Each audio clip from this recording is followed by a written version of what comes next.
नमस्कार। एसआईपी शुरू करना बहुत आसान लगता है ना? पर क्या आपको पता है कि लगभग 90% इन्वेस्टर्स कुछ ऐसी गलतियां कर बैठते हैं जिनसे अमीर बनने का सपना सपना ही रह जाता है। चलिए आज उन्हीं 5 सबसे आम गलतियों को समझते हैं ताकि वो गलतियां दोबारा न हों। ये सवाल लगभग हर नए इन्वेस्टर के दिमाग में आता है। और आए भी क्यों ना, हर कोई चाहता है कि उसकी मेहनत की कमाई जल्दी से जल्दी बढ़े। पर क्या एसआईपी सच में अमीर बनने का कोई शॉर्टकट है, या फिर ये एक उम्मीद है जो अक्सर टूट जाती है? चलिए इसे एक कहानी से समझते हैं। और हमारी इस कहानी का हीरो है नितिन, एक यंग होनहार नौजवान जो अपनी पहली नौकरी और ढेर सारे सपनों के साथ इन्वेस्टमेंट की दुनिया में कदम रखने वाला है। और उसकी सोच हम में से कई लोगों जैसी ही थी। नितिन के दिमाग में बस एक ही धुन सवार थी। एक एसआईपी शुरू करूंगा और बस जल्दी से अमीर बन जाऊंगा। ये एक सपना था जो शायद हकीकत की जमीन से थोड़ा दूर था। और यहीं से उन गलतियों का सिलसिला शुरू होता है जो अक्सर एक अच्छी शुरुआत को एक बुरे एक्सपीरियंस में बदल देती है।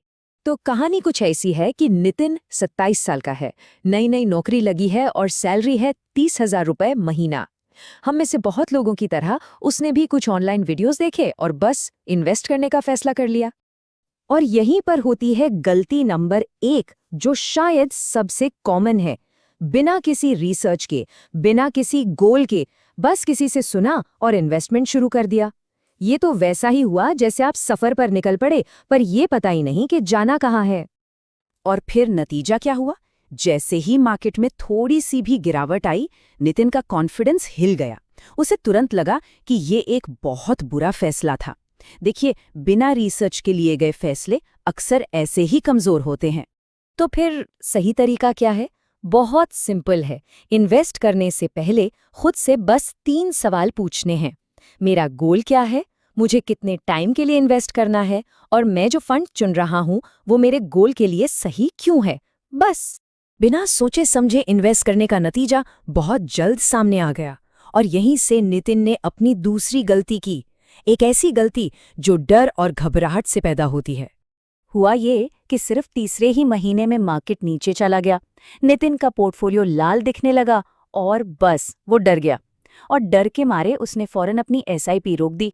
उसे लगा, वाह, मैंने तो अपने पैसे डूबने से बचा लिए।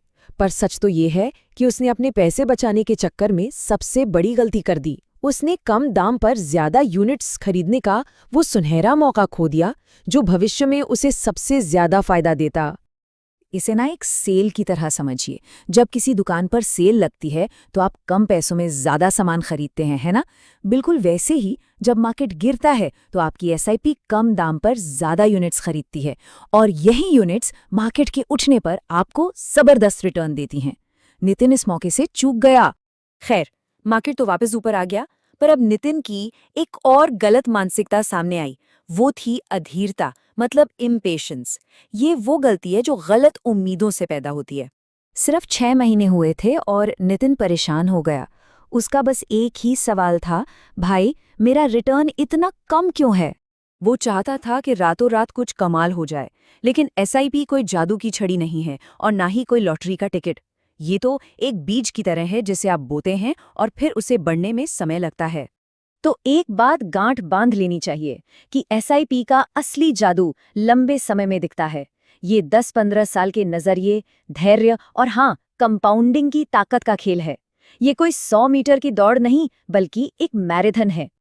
समय बीतता गया, नितिन की सैलरी बढ़ी, उसके खर्चे बढ़े, उसका लाइफस्टाइल भी बेहतर हुआ। लेकिन एक चीज थी जो वहीं की वहीं रही। जानते हैं क्या? उसका इन्वेस्टमेंट अमाउंट। और यहीं पर एक बहुत स्मार्ट आदत काम आती है जिसे कहते हैं स्टेप अप एसआईपी। इसका मतलब बहुत सीधा है। हर साल जब आपकी इनकम बढ़े तो अपनी एसआईपी की रकम को भी थोड़ा सा बढ़ा दीजिए। ये छोटी सी आदत आपकी दौलत बनाने की स्पीड को कई गुना तेज कर सकती है। और अब आते हैं उस गलती पर जो शायद इन सभी गलतियों की जड़ है, और वो है बिना किसी साफ सुथरे लक्ष्य के इन्वेस्ट करना। सोचिए, नितिन इन्वेस्ट कर क्यों रहा था?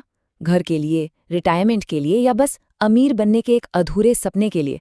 उसे खुद ही नहीं पता था। और जब मंजिल का ही पता ना हो तो सफर तो दिशाहीन हो ही जाता है। ना कोई मोटिवेशन रहता है, ना कोई डिसिप्लिन। लेकिन फिर जैसा हर अच्छी कहानी में होता है, नितिन की जिंदगी में भी एक टर्निंग पॉइंट आया। उसे अपने एक सीनियर कलीग से एक ऐसी सलाह मिली जिसने उसकी सोच और दिशा दोनों बदल दी। सिर्फ एक लाइन, एसआईपी गलत नहीं है, आदतें गलत हैं। और इसी एक लाइन ने सब कुछ बदल दिया। नितिन को समझ आया कि प्रॉब्लम टूल में नहीं बल्कि उसे इस्तेमाल करने के तरीके में थी। और सच कहूं तो यही इस पूरी बातचीत का सार है। तो चलिए अब देखते हैं कि इस नई समझ के साथ नितिन ने अपने फाइनेंशियल फ्यूचर को पूरी तरह से कैसे बदल दिया। इसके बाद नितिन ने सिर्फ सोचा नहीं बल्कि एक्शन लिया। उसने अपनी एसआईपी फिर से शुरू की, पर इस बार एक लंबे गोल के साथ।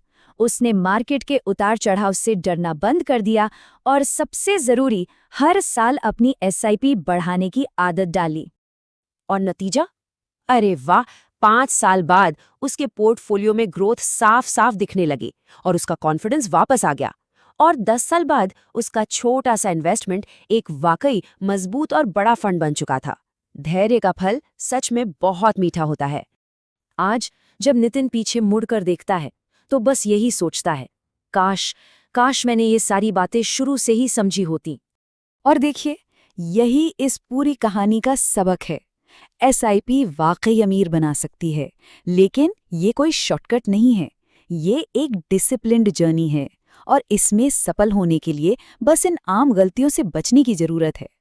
तो आखिर में सवाल बस इतना सा है, क्या उन 90% लोगों की तरह ये गलतियां दोहरानी है या उन स्मार्ट 10% में शामिल होना है जो इनसे सीखकर अपने फाइनेंशियल फ्यूचर को बनाते हैं? चॉइस आपकी है।